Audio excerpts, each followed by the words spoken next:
So this is the lecture that goes along with the reading for the narrative chapter, basically getting you ready for the narrative speech, but also getting you to think about the theory behind how narrative speeches work. Basically, anytime somebody tells a story, the standards for what makes a good story or a bad story, or more importantly, a worthwhile story, are what we're going to be covering today.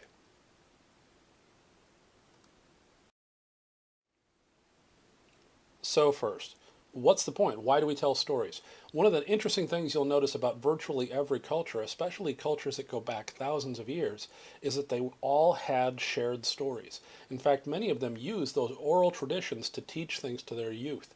And it wasn't until writing that we began to actually record some of these stories. But we know they went on for years and years and years, and that they repeated because we can actually kind of track how the same stories were told by different cultures because they clearly intermixed at some point and that story transmitted from place to place.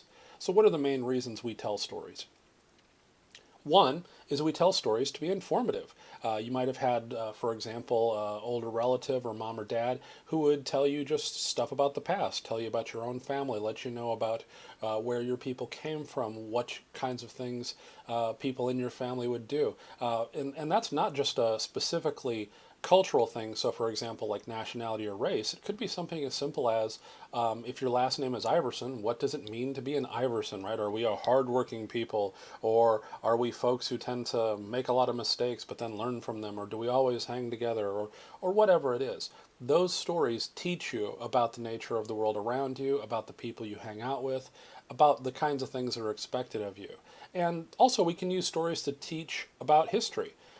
Of course, the movie Titanic was not actually historically true, although a lot of stuff in it is historically accurate.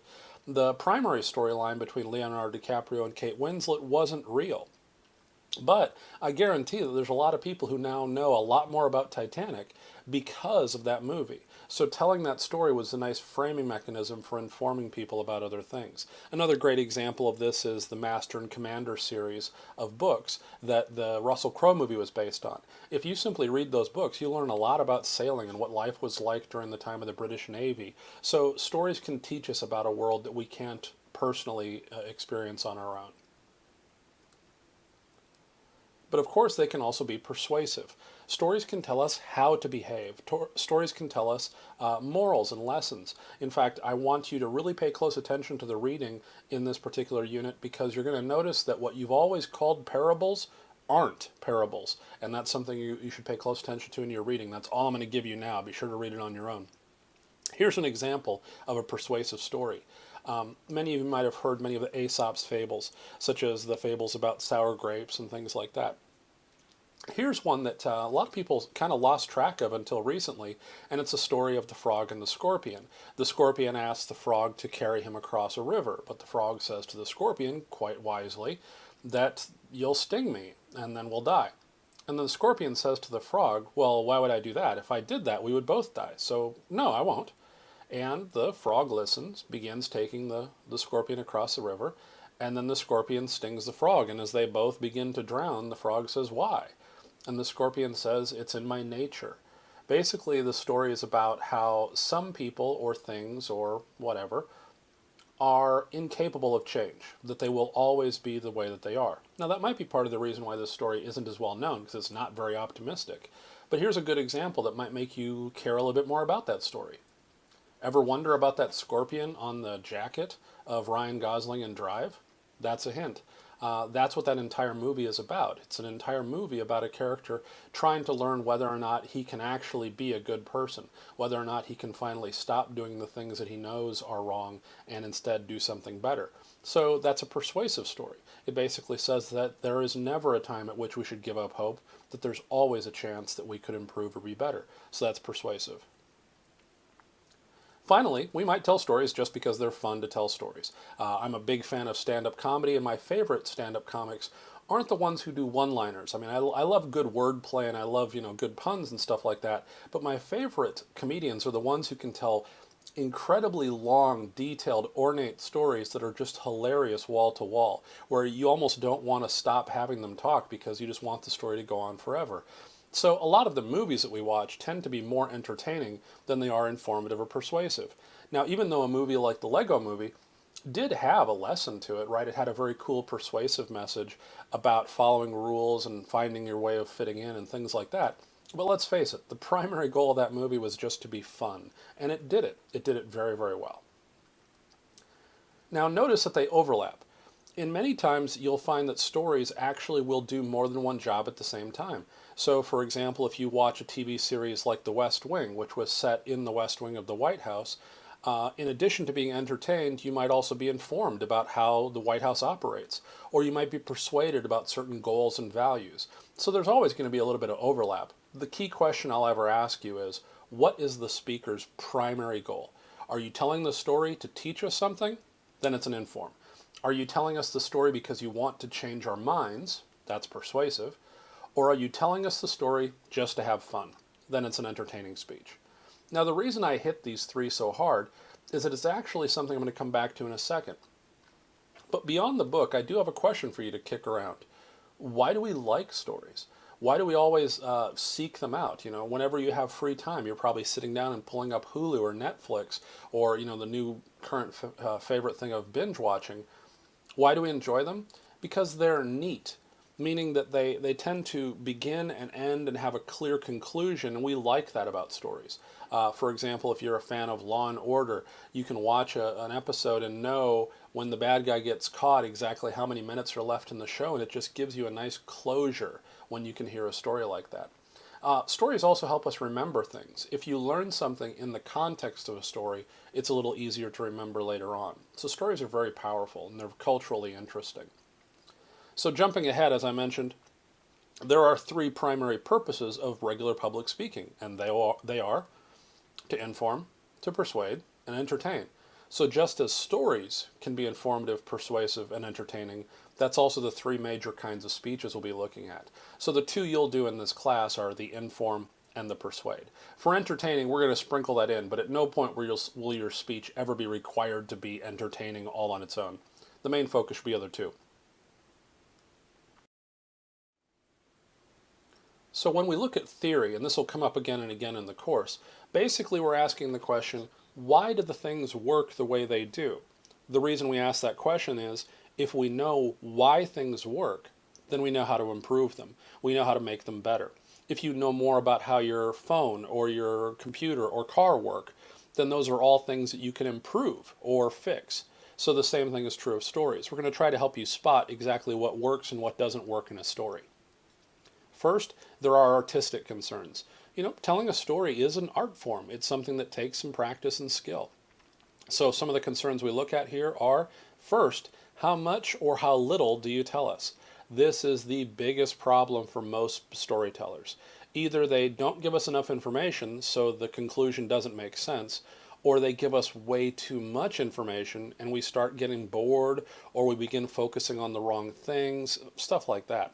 My biggest problem with this is that a really good friend of mine, family member, she tells stories in such a way that you never know what part of the story was interesting. She simply uses the same intonation over and over again. So she'll begin by saying, I ran into Betty Klein today. You remember her. She used to live near us down at that mini mart, the one where you played all those video games. Boy, you spent so much money on those video games. I just can't help but wonder what you could have done. At this point, you're checking out because you have no idea. Is the story about video games, that mini mart, your old hometown, or is it about Betty? Guess what? It's about Betty, and that whole little sidetrack into mini mart and video game history, useless to the story. So you have to make a standard in your head. What's the bare minimum the audience needs to know? And then above that, what's just the cool or fun or interesting things? That's how to tell a good story.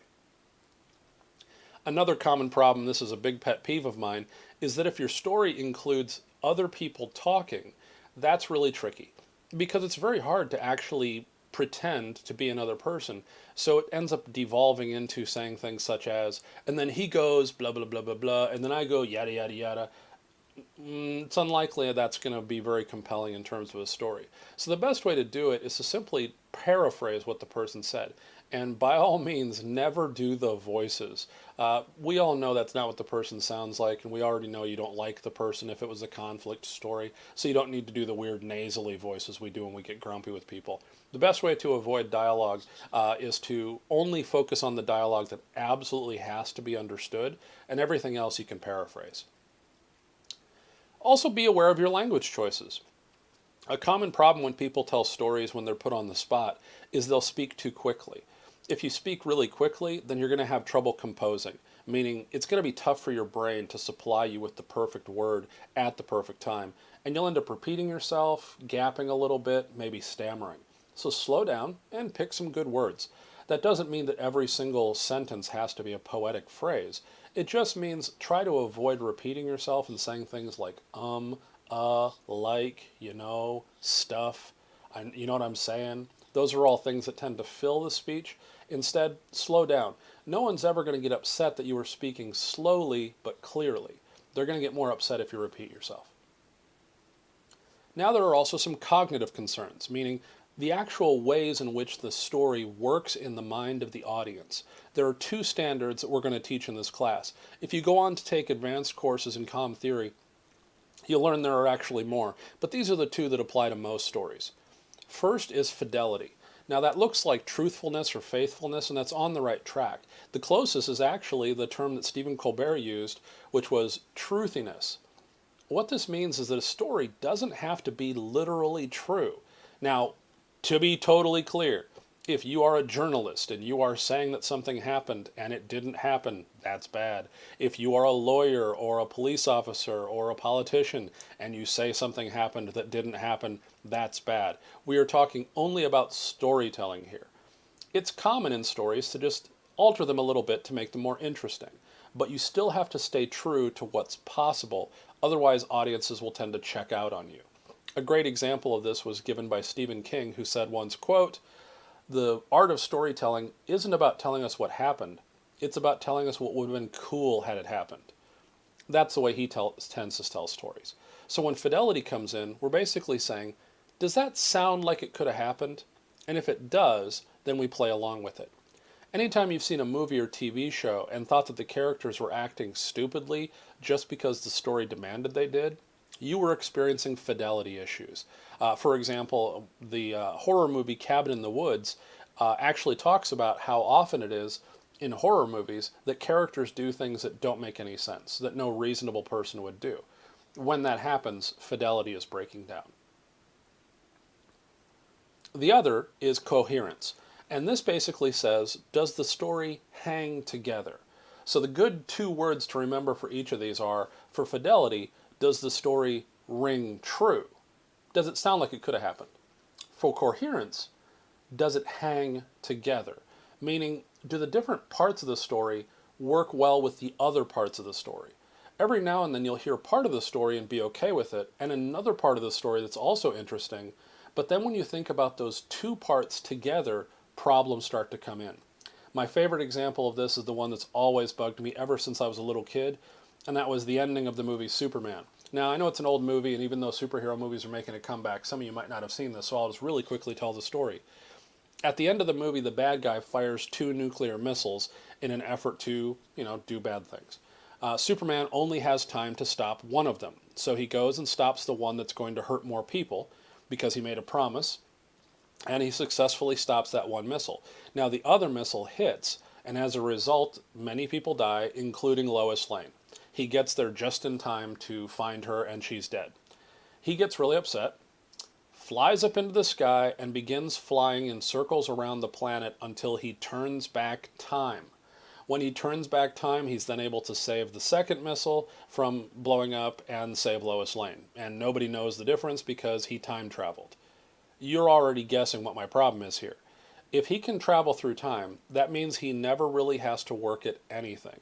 All he has to do is just travel back in time.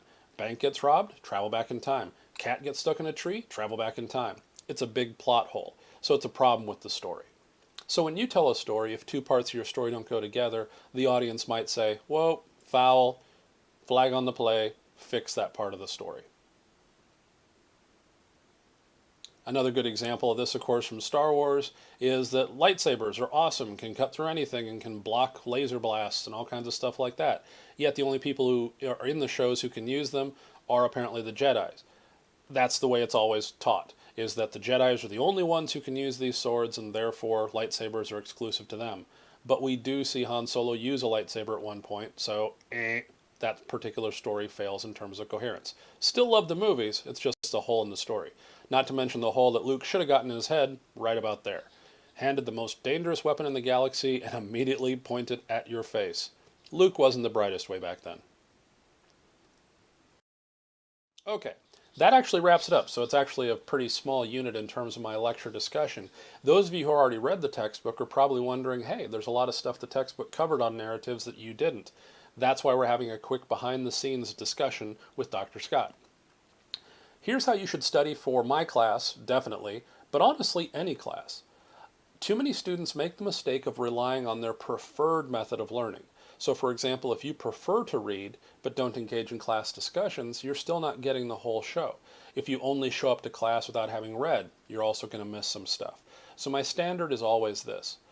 Reading the text, because the text should stand on its own. I'm willing to bet that some of you have even had professors who drove you nuts because all they did in class was basically do your reading for you by walking you through every single thing that was in the textbook. In my classes, I expect the reading to be a separate thing that then my lecture adds to, and then the discussion adds further. We actually had a good round of discussion this first week on communication anxiety, and you'll notice that there's a couple things that I talked about in reaction to the discussion that were nowhere in the notes and were nowhere in your textbook, which means that's the only place that stuff came out. So all three of those things are valuable. Now, when you move on to other classes, here's my rule. Always know what your professor expects. You will have some professors who will give you complete independence and basically say, whatever works for you. If you don't want to come to class, you don't have to. Conversely, you'll have some teachers who will give you a textbook and you'll actually never need it. Or they will give you the textbook and let you know at the very beginning of the quarter that the test will be open book. That should dramatically change the way you study. So when you're doing the quizzes in our class, most people, when they hear about the class being online, their immediate question is, wait, couldn't people just cheat on the quizzes? Well, the way I'm writing the quizzes is, even if you have the textbook open in front of you, I'm fine with that. So you heard it here. Feel free to use your notes or the textbook or PowerPoint during the quizzes. My quizzes are a way of guaranteeing that you actually know the information I want you to know. So if you had a question about that, be sure to ask. And if you have other questions that move forward, be sure to check on those as well. So before this quiz, be sure to read the textbook. There's a lot of stuff about particular kinds of stories and what stories are used for that I didn't even touch on in the lecture. So be sure to cover that stuff before taking the quiz and ask me about them before the quiz goes live. Take care, folks.